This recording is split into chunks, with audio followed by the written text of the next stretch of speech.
وہ inter class کے زنانہ ڈبے سے نکلی۔ اس کے ہاتھ میں چھوٹا سا اٹیچی کیس تھا۔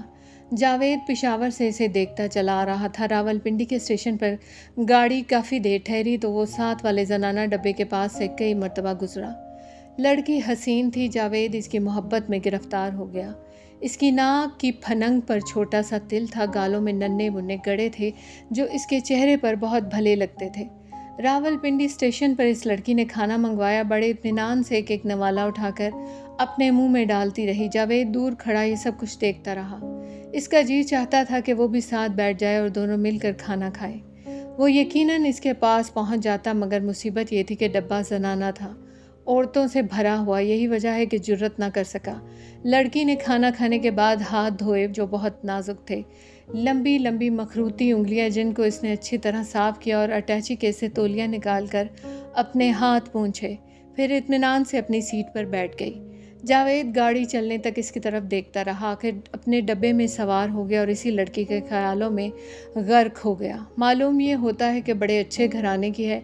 کانوں میں ٹاپس تھے، 2 انگلیوں میں اگر میرا اندازہ غلط نہیں تو ہیرے کی انگوٹھیاں ہیں۔ لباس بہت عمدہ، ساٹن کی شلوار، ٹفٹیا کی قمیص، شفون کا دوپٹہ۔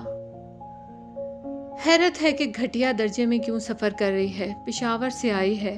وہاں کی عورتیں تو سخت پردہ کرتی ہیں، لیکن یہ برقعے کے بغیر وہاں سے گاڑی میں سوار ہوئی اور اس کے ساتھ کوئی مرد بھی نہیں، نہ کوئی عورت۔ اکیلی سفر کر رہی ہے۔ آخر یہ قصہ کیا ہے؟ میرا خیال ہے کہ پشاور کی رہنے والی ہے، وہاں کسی عزیز سے ملنے گئی ہوگی، مگر اکیلی کیوں؟ کیا اسے ڈر نہیں لگا کہ اٹھا کر لے جائے گا کوئی؟ ایسے تنہا حسن پر تو ہر مرد جھپٹا مارنا چاہتا ہے۔ پھر جاوید کو ایک اندیشہ کہ شادی شدہ تو نہیں۔ وہ دراصل دل میں تہیہ کر چکا تھا کہ اس لڑکی کا پیچھا کرے گا اور رومان لڑا کر اس سے شادی کرے گا۔ وہ حرام کاری کا بالکل قائل نہیں تھا۔ کئی اسٹیشن آئے اور گزر گئے، اسے صرف راولپنڈی تک جانا تھا کہ وہاں ہی اس کا گھر تھا، مگر وہ بہت آگے نکل گیا۔ ایک اسٹیشن پر چیکنگ ہوئی جس کے باعث اسے جرمانہ ادا کرنا پڑا، مگر اس نے کوئی پرواہ نہ کی۔ ٹکٹ چیکر نے پوچھا، آپ کو کہاں جانا ہے؟ جاوید مسکرایا، جی ابھی تک معلوم نہیں، آپ لاہور کا ٹکٹ بنا دیجئے کہ وہیں آخری اسٹیشن ہے۔ ٹکٹ چیکر نے اسے لاہور کا ٹکٹ بنا دیا، روپے وصول کیے اور دوسرے اسٹیشن پر اتر گیا۔ جاوید بھی اترا کہ ٹرین کو ٹائم ٹیبل کے مطابق 5 منٹ ٹھہرنا تھا۔ ساتھ والے کمپارٹمنٹ کے پاس گیا۔ وہ لڑکی کھڑکی کے ساتھ لگی دانتوں میں خلال کر رہی تھی۔ جاوید کی طرف جب اس نے دیکھا تو اس کے دل و دماغ میں چونٹیاں دوڑنے لگیں۔ اس نے محسوس کیا کہ وہ اس کی موجودگی سے غافل نہیں ہے، سمجھ گئی ہے کہ وہ بار بار صرف اسے ہی دیکھنے آتا ہے۔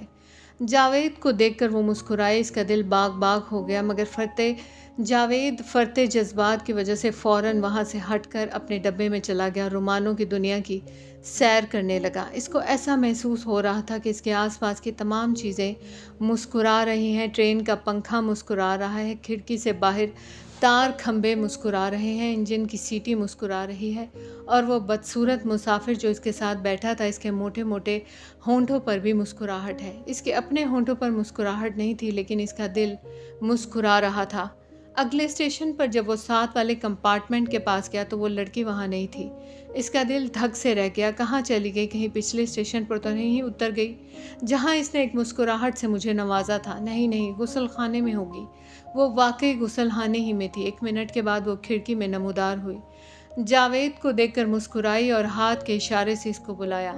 جاوید کامتا لرزتا کھڑکی کے پاس پہنچا۔ اس لڑکی نے بڑی مہین اور سریلی آواز میں کہا، ایک تکلیف دینا چاہتی ہوں آپ کو، مجھے 2 سیب لا دیجئے۔ یہ کہہ کر اس نے اپنا پرس نکالا اور 1 روپے کا نوٹ جاوید کی طرف بڑھا دیا۔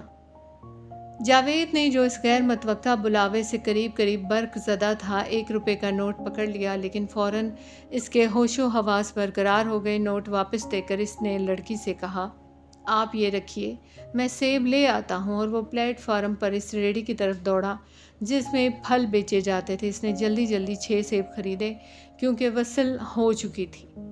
دوڑا وہ اس لڑکی کے پاس آیا، اس کو سیب دیا اور کہا، معاف کیجیے گا، وصل ہو رہی تھی اس لیے میں اچھے سیب نہ چن سکا۔ لڑکی مسکرائی، وہی دل فریب مسکراہٹ۔ گاڑی حرکت میں آئی۔ جاوید اپنے کمپارٹمنٹ میں داخل ہوتے گویا ہانپ رہا تھا، لیکن بہت خوش تھا۔ اس کو ایسا محسوس ہو رہا تھا کہ اس کو دونوں جہان مل گئے ہیں۔ اس نے اپنی زندگی میں کبھی کسی سے محبت نہیں کی تھی، لیکن وہ اب اس کی لذت سے لطف اندوز ہو رہا تھا۔ اس کی عمر 25 برس کے قریب ہوگی۔ اس نے سوچا کہ اتنی دیر میں کتنا خشک رہا ہوں۔ آج معلوم ہوا ہے کہ محبت انسان کو کتنا تر و تازہ بنا دیتی ہے۔ وہ سیب کھا رہی ہوگی، لیکن اس کے گال تو خود سیب ہیں۔ میں نے جو سیب اس کو دیے ہیں، کیا وہ ان کو دیکھ کر شرمندہ نہیں ہوں گے؟ وہ میرے محبت کے اشاروں کو سمجھ گئی، جب ہی تو مسکرائی، اور اس نے مجھے ہاتھ کے اشارے سے بلایا اور کہا میں اسے سیب لا دوں۔ مجھ سے اگر وہ کہتی کہ گاڑی کا رخ پلٹ دو تو میں خدا کی قسم اس کی خاطر یہ بھی کر دیتا۔ گو مجھ میں یہ طاقت نہیں، لیکن محبت میں آدمی بہت بڑے کام سر انجام دے سکتا ہے۔ فرحاد نے شیری کے لیے پہاڑ کاٹ کر کیا نہر نہیں کھودی تھی؟ میں بھی کتنا بے وقوف ہوں، اس سے اور کچھ نہیں تو کم از کم یہی پوچھ لیا ہوتا کہ تمہیں کہاں تک جانا ہے۔ خیر، میں لاہور کا ٹکٹ بنوا چکا ہوں، ہر اسٹیشن پر دیکھ لیا کروں گا۔ ویسے اب وہ مجھے بتائے بغیر جائے گی بھی نہیں۔ شریف خاندان کی لڑکی ہے، میرے جذبہ محبت نے اسے کافی متاثر کیا ہے۔ سیب کھا رہی ہے، کاش میں اس کے پاس بیٹھا ہوتا، ہم دونوں ایک سیب کو بیک وقت اپنے دانتوں سے کاٹتے۔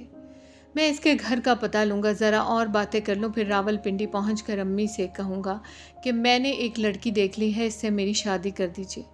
وہ میری بات کبھی نہیں ٹالیں گی، بس 1-2 مہینے کے اندر اندر شادی ہو جائے گی۔ اگلے اسٹیشن پر جاوید جب اسے دیکھنے گیا تو وہ پانی پی رہی تھی۔ وہ جرأت کر کے آگے بڑھا اور اس سے مخاطب ہوا، آپ کو کسی چیز کی ضرورت ہو تو فرمائیے۔ لڑکی مسکرائی، وہی دل فریب مسکراہٹ، مجھے سگریٹ لا دیجیے۔ جاوید نے بڑی حیرت سے پوچھا، آپ سگریٹ پیتی ہیں؟ وہ لڑکی مسکرائی، جی نہیں، یہاں ایک عورت ہے، پردہ دار ہے، اس کو سگریٹ پینے کی عادت ہے۔ اوہ، میں ابھی لایا۔ کس برانڈ کے سگریٹ ہوں؟ میرا خیال ہے وہ گولڈ فلیک پیتی ہے، میں ابھی حاضر کیے دیتا ہوں۔ یہ کہہ کر جاوید سٹال کی طرف دوڑا۔ وہاں سے اس نے 2 پیکٹ لیے اور اس لڑکی کے حوالے کر دیے۔ اس نے شکریہ اس عورت کی طرف سے ادا کیا جو سگریٹ پینے کی عادی تھی۔ جاوید اب اور بھی خوش تھا کہ اس لڑکی سے ایک اور ملاقات ہو گئی، مگر اس بات کی بڑی الجھن تھی کہ وہ اس کا نام نہیں جانتا تھا۔ اس نے کئی مرتبہ خود کو کوسا کہ اس نے نام کیوں نہ پوچھا۔ اتنی باتیں ہوتی رہیں، لیکن وہ اس سے اتنا بھی نہ کہہ سکا کہ آپ کا نام کیا ہے۔ اس نے ارادہ کر لیا کہ اگلے اسٹیشن پر جب گاڑی ٹھہرے گی تو وہ اس سے نام ضرور پوچھے گا۔ اسے یقین تھا کہ وہ فوراً بتا دے گی، کیونکہ اس میں قباحت ہی کیا تھی۔ اگلا اسٹیشن بہت دیر کے بعد آیا، اس لیے کہ فاصلہ بہت لمبا تھا۔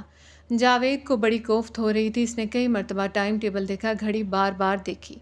اس کا جی چاہتا تھا کہ انجن کے پر لگ جائیں تاکہ وہ اڑ کر جلدی اگلے اسٹیشن پر پہنچ جائے۔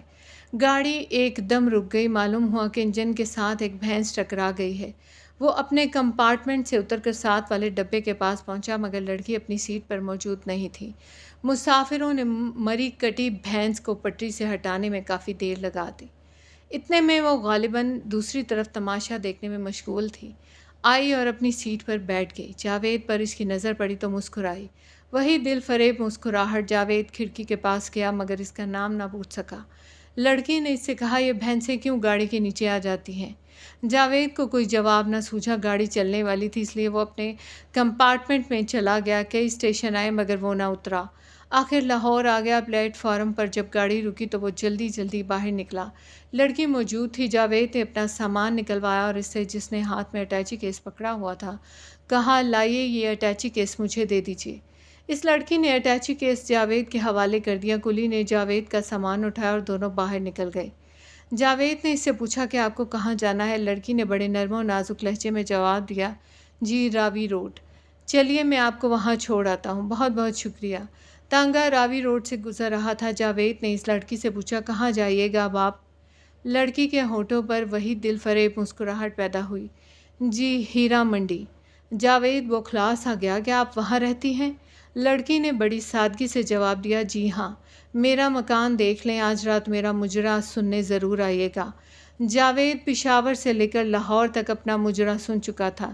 اس طوائف کو اس کے گھر چھوڑا اور اسی تانگے میں سیدھا لاریوں کے اڈے پہنچا اور راول پنڈی روانہ ہو گیا۔